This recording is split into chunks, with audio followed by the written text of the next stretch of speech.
के मंदिर में एक बार तानसेन गाने के लिए आए।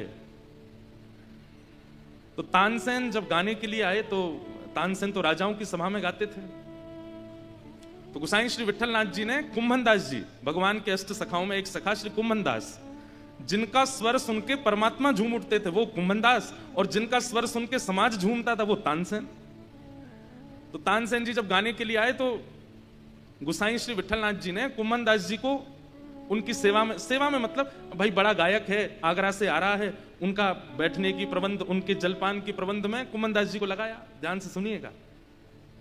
कुंभनदास जी ऐसे अद्भुत गायक हैं कि ठाकुर जी के नेत्र सजल हो जाते हैं कई बार उनका स्वर सुन के। लेकिन तानसेन के सन्मुख वे ऐसे रह रहे हैं कि तानसेन को पता ही नहीं चला कि ये गायक हैं। तानसेन उन्हीं को आज्ञा कर रहा है, मेरा तंबूरा उठा के इधर धर दो, अरे जल थोड़ा शीतल लेके आओ, घड़ा वाला लेके आओ। कुंभनदास जी दौड़ दौड़ के सेवा कर रहे हैं, तानसेन आया है। तानसेन ने जब गायन किया ठाकुर जी के सन्मुख तो वाह वाह हुई, खूब वाह वाह करने लगे सब लोग। और थोड़ी देर गाने के बाद तानसेन ने आज्ञा ली, गोसाई श्री विठलनाथ जी से कहा मेरी सेवा पूर्ण हुई। तो गोसाई जी ने कहा ठाकुर जी के राजभोग का समय है, आप थोड़ा विराजो, राजभोग में एक पद पारंपरिक गाया जाए, वो कुंभनदास जी गाएंगे। तो कुंभनदास जी पीछे बैठे थे। तो तानसेन बोला कौन कुंभनदास? तो जैसे ही वो उठे तो अरे ये तो वही है जो सुबह हमारा तंबूरा उठा के चल रहे थे, हमारे जलपान की व्यवस्था कर रहे थे, ये गाएंगे। तानसेन जी बोले आओ आओ बैठो, हमें नहीं पता था तुम गाना जानते हो। नहीं नहीं हम तो कुछ नहीं जानते। अच्छा गाओ। उन्होंने सोचा मंदिर में जो कीर्तन करते वैसे ही होगा कोई।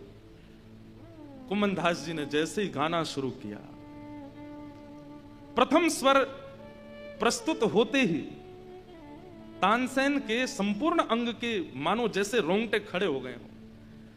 इतना बड़ा गायक जिसने सदैव गागा करके पूरे विश्व को रुझाया। अरे तानसेन सामान्य नहीं है, जिसके गायन से साक्षात मेघ बरस जाते हैं, जिसके गायन से साक्षात दीप प्रज्वलित हो जाता है।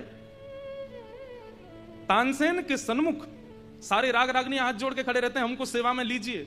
लेकिन आज वो किसी का स्वर सुन के जब शून्य हो गए, वाणी नहीं है उनके पास बोलने के लिए, बस नेत्रों से अश्रु गिर रहे हैं और कुंभनदास जी की ओर अपलक नेत्रों से देख रहे हैं।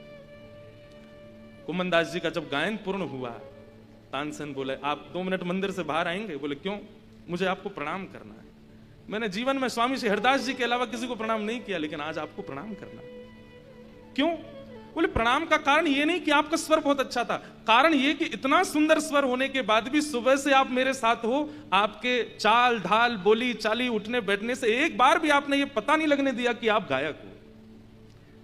ये इस बात का प्रमाण है कि आपको ठाकुर जी प्राप्त हो गए, क्योंकि आप अपने गुण को छुपा रहे।